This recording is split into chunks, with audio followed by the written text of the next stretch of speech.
All right, welcome, real estate agents. We are with Matt Fowler, the CEO of dify MLS. He's a speaker. He is on the edge of technology in the real estate world. We're going to dig into what's going on now and what the future looks like. Welcome, Matt. Thanks, Joe. Thanks for having me on today. I really appreciate it. Yeah, no, I'm super excited to have you here. Recently just saw you at PropTech South speaking to the audience, and you brought some really interesting products to the MLS and future products coming. There's a lot of pressure right now on MLS. What are you Yeah. seeing in the future right now for the benefit of technology in MLS and how it's going Yeah. to serve the agents? Yeah. It's an interesting time to be running an MLS system. Although I think I've probably said that every time I do an interview. A few years ago, we were dealing with the removal of compensation from the platform. That felt like, such an enormous event. Yeah, there's another Y2K, right?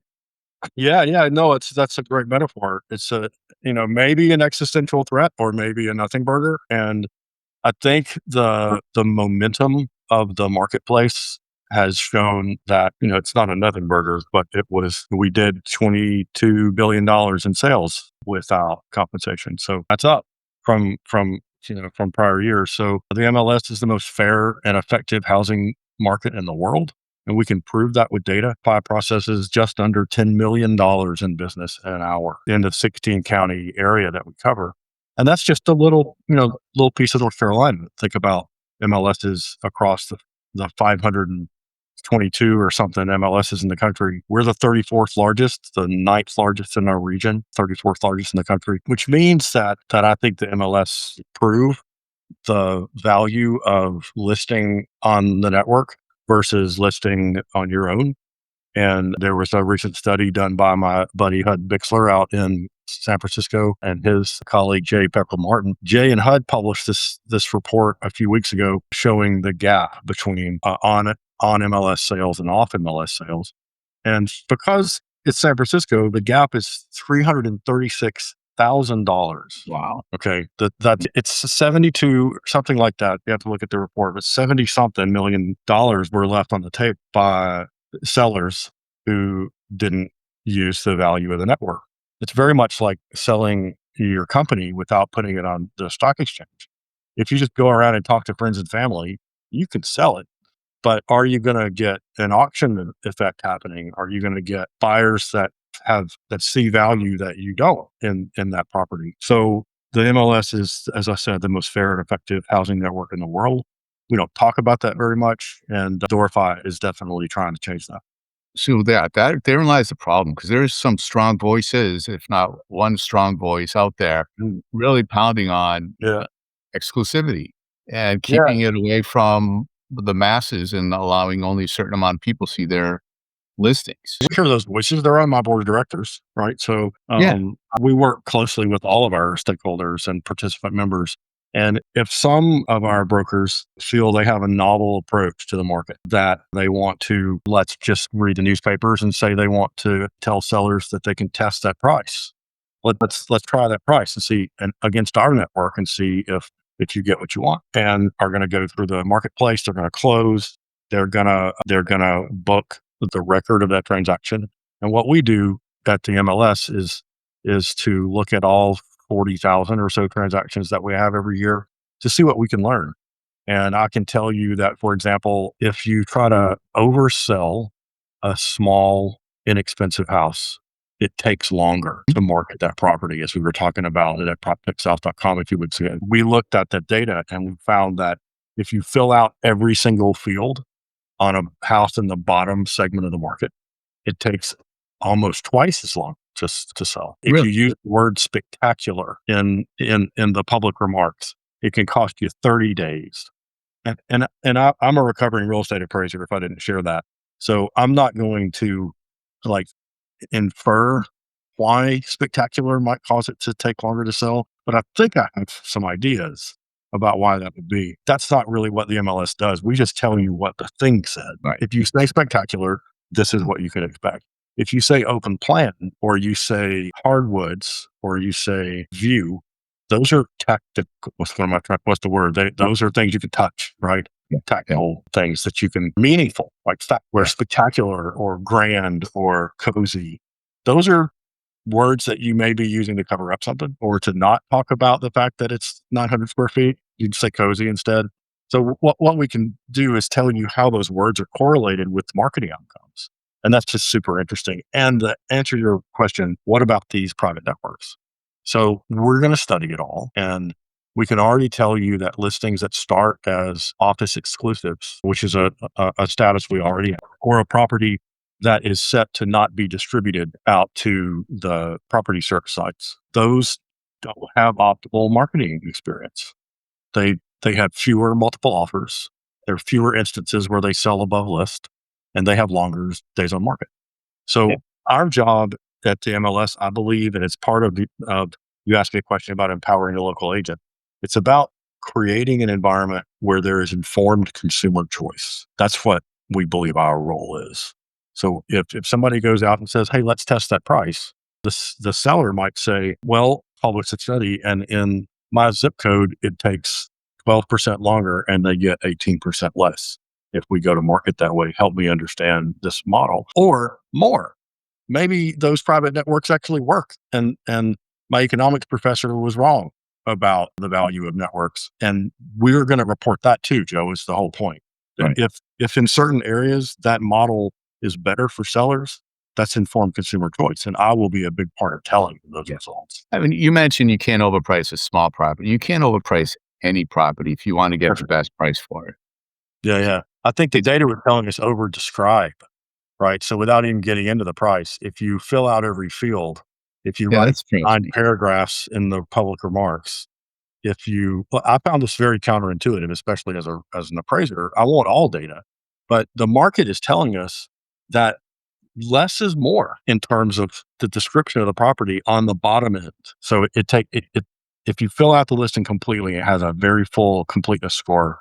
It can take 58% longer to sell. That's surprising and shocking. Really shocking. It doesn't make any sense to when yeah, well, except when you do talk to marketers, advertisers, they always speak to their importance of white space. If Yeah, they put out an ad and it's just one big glob of color and print and no. pictures, it's not gonna do as well as something that's Yeah, some white space. let's focus it on the important piece of data, Yeah. but with the space around it. Yeah, there's probably some element of that there. And again, it's the inference is the fun part. Dorify is just publishing the report that says when you say this, you're right. When it comes up in a search and you click through to look at it, it's click through, and you want your listings, of course, to have a very high click through rate. And if if we are able to tell you that the properties that have the highest click through rates all have floor plans, or they all start with a kitchen photo, or they all have 20 kitchen photos, and something about that listing is discernible in our analysis, we can go back and tell you things like it's time for a price change, right? So we're looking at your listing, and we're seeing all the traffic, and we ingest what's happening to your listing from dozens of websites, from realtor.com, Zillow, but also Paragon, Flex, Matrix, the consumer portals that are built into each one of those, Collab Center. We have all those clicks that we're just pulling all that stuff back into our lake and analyzing it. And we're just able to start telling their early findings, like the word spectacular and like this counterintuitive completeness idea. And now we're starting to think about how listings become stale. And you list them, they have an initial market experience. Then there's a trend where they're not on the hot sheet, they're not, fresh, and they hit a thing. And those, we can tell you if that's trending towards closing or if it's trending towards extended marketing time, extraordinary marketing time. Will that information be able to be live so that the be Hundred, seen by the agent and shown to the client? yeah, absolutely. So what you want to show your clients is going to be up to you. It's on the my.dorify dashboard. And if you scroll down a little bit right now on the my.dorifymls.com dashboard and you click on the two new tiles, there's the listing health report and the engagement report. And click on either one of those, and it's going to show you your listings. If you're a BIC, it'll show you or chart. Anybody who reports to you, their stats are there as well. If you have multiple offices, we have that rolled up as well. most people will just see their own, and you'll see your lifetime production. You've got your whole history at Dorify is on that landing page. And if you click engage, you'll see a table that has the Zillow click-through rates on it. And we've probably got 20 things, little enhancements that we have queued up to add to those reports. So we're So going to be this talking about those a lot. so this is all new. This Since about, I guess the first one came out in May. Okay. How's the adoption rate? People finding it? It's good. Yeah, yeah. We find a lot of people finding them. We have a couple of full-time employees, and all they do is go out into the community and meet with brokers. Lynn Britt teaches a lot of classes at the association offices, and Christy Robinson goes out and meets with individual brokerage offices. If you'd like Christy to come out for one of your sales meetings, she loves doing that. Yeah. There's about a 25-page slide deck that she and I write together, and it's got a lot of the stuff in it, what's coming up next. And we really want every broker, every office manager, really the admin people as well that are in charge of those data feeds to know from doors. Here's a good takeaway for your listener, Joe, that the app in your customer's pocket, right, that has the joesellsrealestate.com app on it, as well as the other ones that we know that customers have on their phones. Yeah. The big popular ones have been producing the property alerts in nearly instantaneously. If Yeah. you change a price That was and you go look at your phone, it's super fast. So that's because they spent like $100 million or something making that work, right? Yeah. So Orify has built a system. We're the most certified MLS in the country according to the Real Estate Standards Organization. And we have a plug, metaphorically, that you can use to plug into our data and plug your website or the app in your customer's pocket into our website. And it can be as fast as the fastest app on the App Store. wow. We measure it all the time. It's sub-second latency. We absolutely can go off about the same time as the leading apps. So there are customers that have looked at you and said, why can't you be as fast as those guys? You can. You absolutely can. That's fantastic. I know that was always with agents in my offices that I was running. There was always a complaint that the app that we had for the company was getting beaten out by other Yeah. firms, national firms that weren't even in the marketplace Sure. and consumers using them. Yeah. So, yeah, that's great. So, It is table data. Like you can get live, fresh, farm to table data. You don't have to get it from out of state. that's fantastic. The challenge between brokerages and MLS is that because I've been on both sides of it. I've been on the board for the MLS and I've been running offices and on the brokerage side. So there's always that kind of friction of you have companies that are investing a lot in technology and you have some that are not. And then you have the MLS, it's almost leveling the playing field. Yeah, for And sure. Certainly has in the past. That's a yeah, great point. So before I ran Triangle or Dorify now, I operated an MLS software company. I was a CEO of a software company for years. And we sold MLS software like Paragon. It was a competitor to Paragon. We sold it to FBS, the people who make Flex back in 2018. And they rolled it into their product. But MLSs did flatten the playing field, level the playing field inappropriately. So much so that in 2013, a friend of mine named Craig Cheatham, who's still the CEO of a large national brokerage alliance called the Realty, at a meeting in Kansas City one time at the Council of MLS meeting, I still remember it. And he lost it. He said, MLS people looking at us, I was a vendor back then, but looking at the MLS people in the room, he said, you have 10 days to stop selling our data and doing all the stuff you just said, Joe, or we're out. Right. We're out. We'll create our own MLS. Like we're done with you people.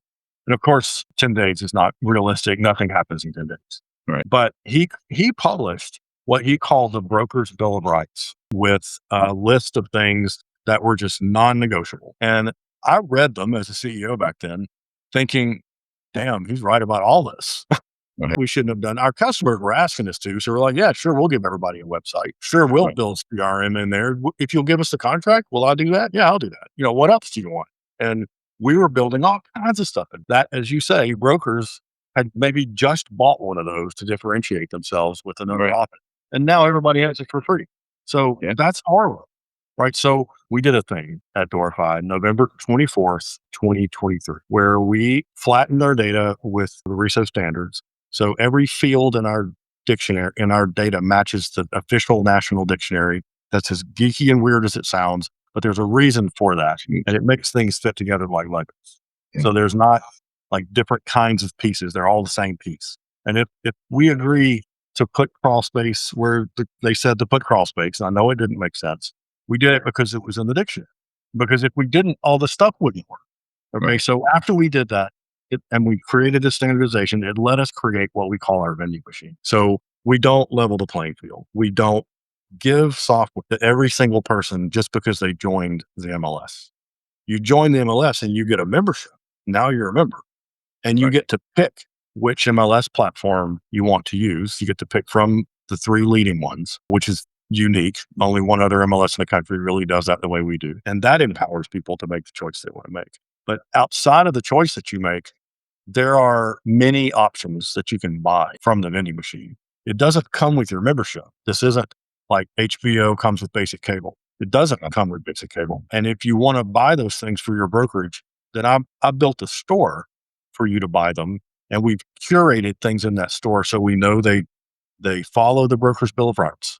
That's the first thing on my list. We look through the whole thing. Is this going to make Craig mad? And we say, no. So good. We'll go to the next thing. Is it RISO compliant? Do they comply with RISO standards? Will they sign my very restrictive licensing agreement that says you can use my data for exactly one thing and everything else you get the wrath of God if you use it for that? We spend a lot of time on compliance and making sure that the people who use our data have a license to our data, and the people that are using our data that don't get that great postcard. Right. Yeah. So with that ability and what you're doing and the Bill of Rights, how unique are you compared to the rest of the country? Really, everybody, for the most part, all the big ones that know about it are following Fair Display. You can go to fairdisplay.org and see the contents of that. It's something that we think about and talk a good deal. We require all of our vendors to do that. And there's 522 MLSs, but the top 100 are above 1,000 members, right? So a lot of them down that list just do whatever the vendor tells them to do. And not all of those things are compliant. I know there's a large consumer portal in Texas, for example, and it was built by one of the associations in a big regional. So it'd be like Durham publishing a website, liveindurham.com, and it has everybody's listings on it from all of Dorify, but they only brand the listings for the people that are members of Durham. So if you look at a house that's listed by somebody that's a member of Raleigh, it would say contact a Durham realtor to see this property. And that's technically it is a violation of Fair Display because it's my listing, my lead 100% of the time. Right. Right. No funny business.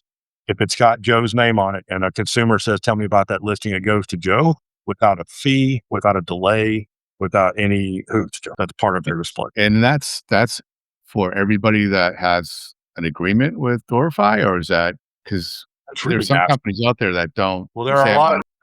There's a lot of companies that scrape and sell leads that are not Fair Display compliant. Okay. So the MLS industry has adopted this whole cloth. That's how we do stuff. I think that's one of the things that differentiates MLS. Like we're a for-profit company, but we're choosy about what do you make? All the stuff. Well, 88% of our revenue is subscriber fee, but we've added 12% of other stuff. We have investments and we make money off our investments. We have products in the dashboard, and the dashboard of products pay us a rev share. So if right now your listeners are downloading CSV data from Paragon or one of our platforms, and they're uploading that data into ChatGPT to do analysis, and I know you are out there, subscriber, I see you through this TV screen, and you are technically in violation of your license agreement with us. Really? Yeah. And this is like formal notice that you're doing that. You're going to get an email from my lawyer that says this in January, but it's also here's an easy button for how to do it the way we think you should do it. Okay. So we're not saying don't, we're just saying do it this way. We're publishing the data in a special way to handle the security. Like you don't want our data out in the world where anybody can ask a question about the sold price in Raleigh and get the answer. Like they should need to go through one of our subscribers for that. So in order to keep everything inside the licensed, fence, we have a new license that we're going to be offering for that. It's a virtual assistant. Who's that protecting? That control? Who's that protecting? The MLS, the consumer, the agent? By what control? I'm sorry. By restricting the use of it and not allowing the use of going up into ChatGPT. Who's benefiting from that control? Well, participants, subscribers of the MLS don't want every human in the world to have access to what they pay for. This isn't Craigslist. This isn't the classified. This has the private information in it. It has when people are out of town, how you get in their house. You have to have a license. We do background checks on people. This is a closed network, and we need to keep it that way. So we also have a valuable copyright. And if we're going to be able to license that data, then we have to protect it. So what we're doing is we're putting that data in a special package, trying to stay away from all the acronyms on our webinar. But there's something that kind of comes beyond the API, and it's the way that the new learning models actually interact with and access that data. So it's protecting the consumer from all that information going out there, getting in the hands of people that shouldn't have it, and also Yeah. protects the quality of the information within the system. Yeah, if I'm answering your question, we have a lot of stuff that happens every day. Yeah. And there's I don't know what the word for it is, but people are listing rentals like an apartment, Yes. and it's fake. And they'll put pay the deposit or pay the $20 to do your application. And he fills out all their financial information Right. on things. And this has happened on MLSs. So we spend a lot of time working on two-factor authentication has been made mandatory now. When you log in, you have to tell us that's you on your phone. That's the number registered on your account. There's social engineering where people will actually call in and say, "Hey, I'm Joe," when they're not Joe, and get the tech on the phone to change their cell phone number so they can do the validation. So that's happening a lot too. We've just invested a good bit of money in a new product called Property Shield. And Property Shield is an AI-based system that scans the internet all the time, looking for fake listings, looking for websites that have real listings that don't have a license to them. And the participant members of dify are going to get a dashboard for their company. So you can actually look at your own intellectual property and see where it's showing up on the dark web and places that it's not supposed to be. There could be a fake website, joesellsraleigh.com out there, actually collecting people's information and you don't even know about it with your picture. So the Property Shield product is going to let us, we think, tie down the data security a bit. And that's part of the dues, or is that an add-on? That's all built in. That's one of the things that we would think of as a utility. Yeah. So we're going to replace our identity provider or the thing that we use to check your login. We aren't satisfied with the security of that. It's good, but not great. We've just received our CIS certification from the Center for Internet Security. dify is one of the only MLSs in the country that's certified by CIS. And part of the CIS process includes all of the guidelines. And one of the guidelines is that you have to have two-factor and you can't be vulnerable to social engineering. And the platform we're using now, more vulnerabilities to that we're comfortable with.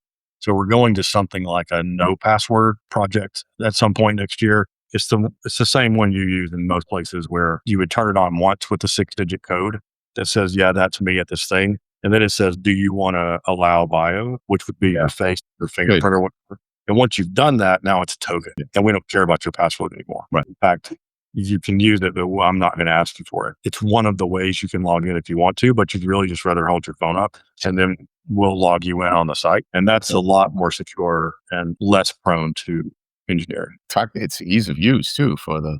Yeah. Fantastic. So you're always, like I said in the beginning, you guys are on the edge of tech, and some of the stuff I've seen you roll out, I saw Christy, I think it was in summer, some of the stuff she had coming out was just mind blowing. And how well equipped agents can be when they're sitting in front of a client and the information that they have. How are you, one, keeping in front of that, and then two, determining what is the agent going to want to use? Yeah, great question. First, we asked them, right? That's the first thing. We have this, so we asked them. We do surveys, we do office meetings. I go out and talk to brokers all the time. We also are very active members of the Council of Multiple Listing Service. CouncilMLS.org is a national organization of 500 something MLSs that, focuses on just MLS. So we go to their annual conference. We have meetings all the time around the conference where all these new vendors come to show what's going to be next. NAR has a project called Reach US, Reach Canada, Reach UK, and Reach Australia. And those projects have all produced tech that we're using today. People that were in another space that wanted to come over into real estate or association management or something like that. We have quarterly PropTech meetups in RTP. So we actually send messages out through our relationship with Keenan Flagler Business School at UNC and ask them to, if you know an early stage prop tech guy, we know Idea Fund Partners in Chapel Hill is a VC that comes to our, and we introduce early stage prop tech guys. Some are post revenue. One of our startups is at about a 7 million recurring. So they're up and running. And one got just launched at PropTech South with a brand new product that has no customers. So we have early stage, more mature products that our goal is to just kind of curate those, learn about them. And then it's not just anything. We place them as where they go in the life cycle of a listing. So we consciously think about what are the products those people are going to need who don't have any listings today. This is about farming, about your website, about branding, about podcasting, about social, about forewarn to make sure you can learn about your buyers, about all of the demand research that we have. There's an enormous amount of demand research that's available through dify and through the different portals that we send our data through. So all the way through the listing presentation to active marketing, the tools that we have for price change analysis, when and how much, through to forms and stuff related to closing, post-close. How do I keep in touch with those people so maybe they'll buy from me again? How do I loop around, start over, and connect that transaction I just had to my farm in a way that's going to produce another transaction? How do you use it to force multiply? And to one of your questions on the head questions, Joe, were takeaways from PropTech. And I think every speaker said the same thing about AI. And they were, use it for what it's great at so that you can do what you're great. Right. It is not going to replace stuff. It's not going to replace you. It's not that kind of thing. But if you use it right, it could absolutely make you look like you have 3 assistants.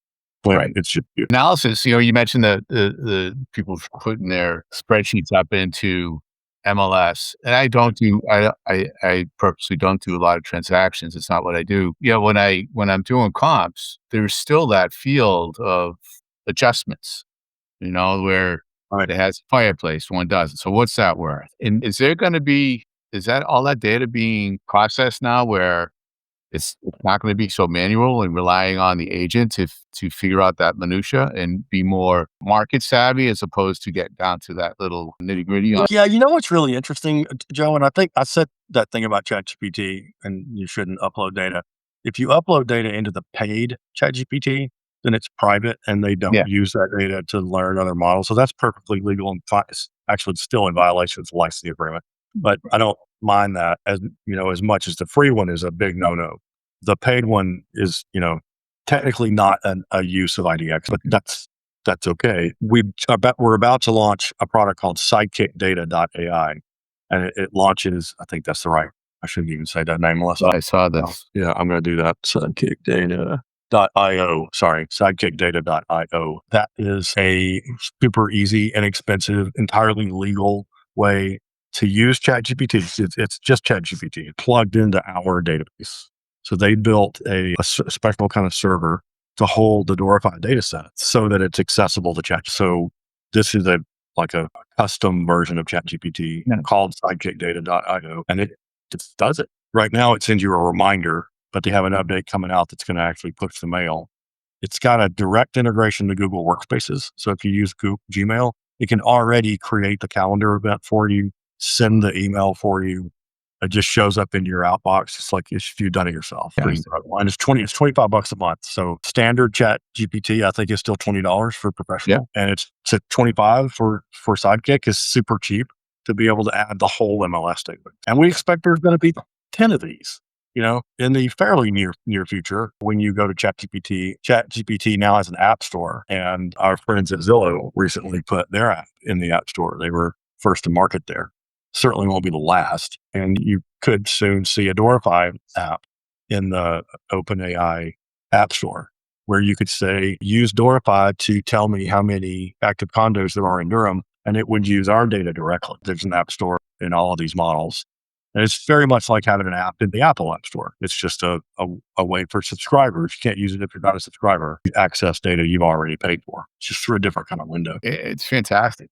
Yeah, for agents that I always struggle, again, going back to that specific application on CMA. When you get into views, like you were saying, that's something. You get into hardwoods. And I remember talking to appraisers, and you probably appreciate this because you were one. When I'm trying to figure out this cost, what's an extra bedroom from a 4 bedroom for a 5 bedroom? What's that worth? They would always say it depends. There's Yeah, no yeah, yeah. one way to figure There's it no out. period in history that I even remember. The internet made the cost of data information go from whatever it was, to create the Library of Congress to zero because it came with your phone subscription and you could look at any book in the Library of Congress. And now the cost of information, of accessing that information, had gone from a lot to nothing, Right. effectively nothing.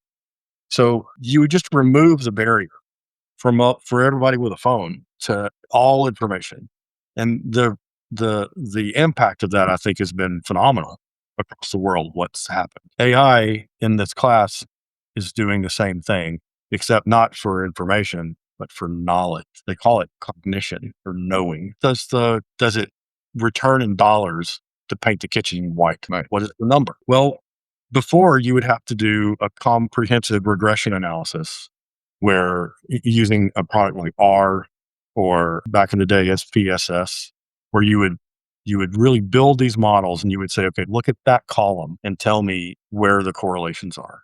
And it would cost 10 grand to do that. It Yeah. would take 6 weeks or months. Right. And now you can just ask it. Like you can ask like the virtual research person for $25 and it answers that question. So it doesn't, it gets it wrong a lot as it is today. But Sidekick, just as an example, has wired the data up to the server that is deterministic. So it gives you the correct answer every time. Whereas most AI is non-deterministic, is designed not to answer the same way twice. It's just supposed to sound like a person. And it varies it a little bit on purpose. And SQL queries should not vary a little bit. Right. You run the SQL query and you get the number and you ask it again, you need the same number. Yeah. Right. Or it's broken. So you put those two things together, the non-deterministic way to put the question or the query together, and then you fire the query out using a deterministic engine. They call it an MCP server that gives you the right answer every time. So you can ask these questions. That's how we came up with Spectacular. We said, look at all the words in public remarks and tell me the words that are correlated with extraordinary market performance. Extraordinarily good or with extraordinary good, and 4 words that were correlated with extraordinarily bad. And the stats, the numbers that go. The numbers. So that's a thought experiment that currently lives inside Dwarify, but it's about to live on your dashboard.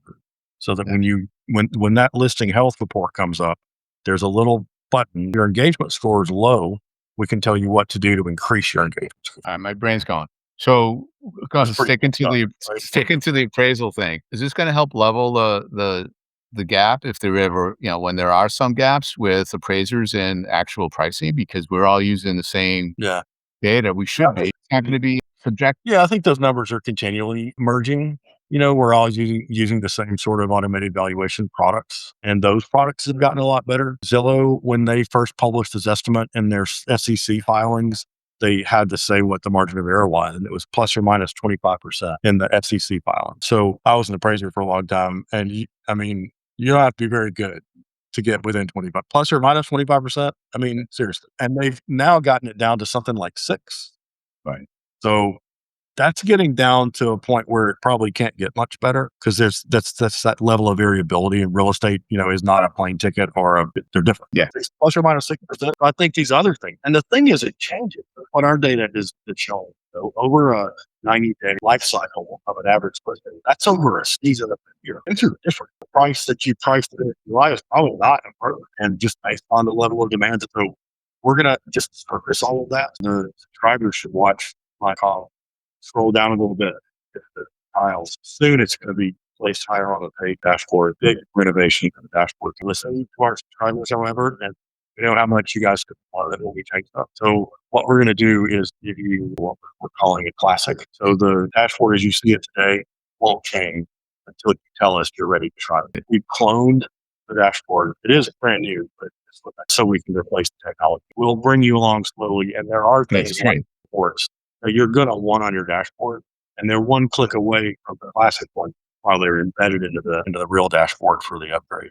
people will mostly move over to that. An agent for a property that it's Mhm. overpriced, the agent's going to actually be able to go into the system and find out exactly why and what they need to do to fix it. Do you know what we can tell you, Joe, is that there are, 120 houses in your house's cohort, right, that are like your house. Yeah.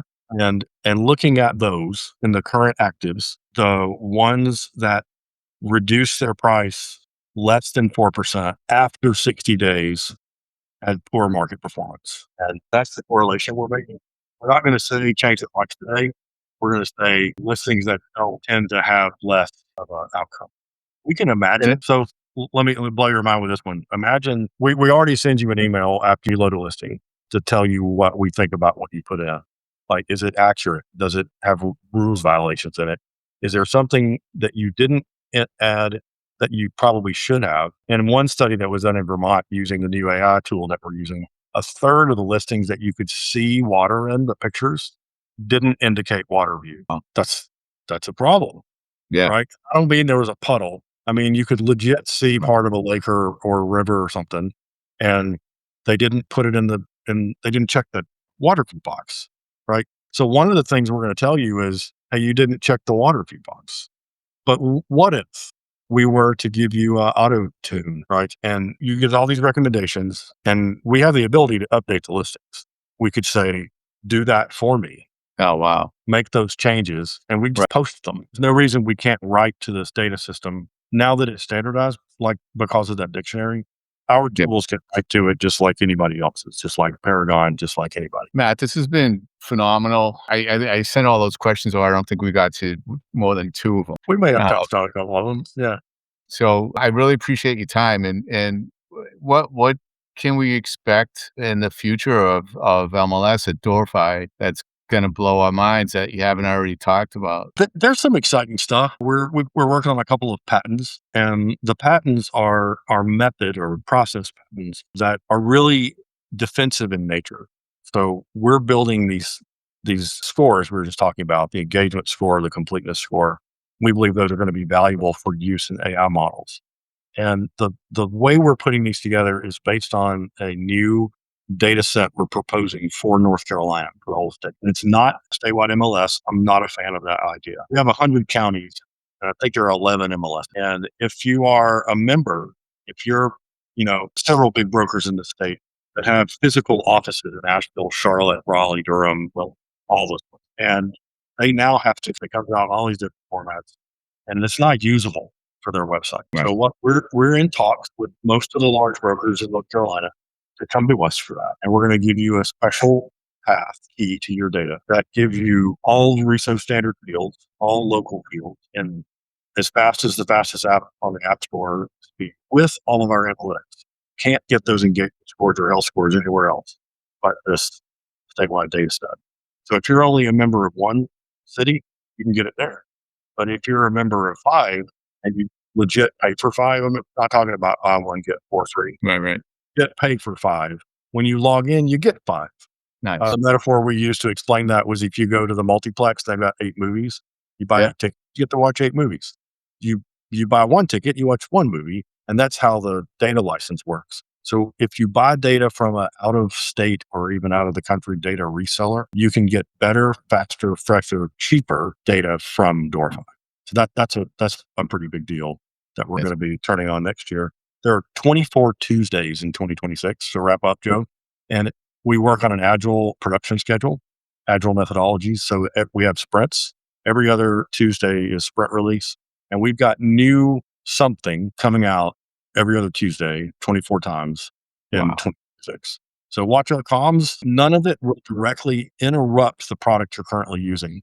Good. We're not changing Paragon next year. We're not changing Matrix. We are changing Matrix next year, but it's a good thing. We are changing Flex to make it a little bit better, but none of it's comprehensive. We'll never have a moment where everybody has to stop using this thing and use this other. Great.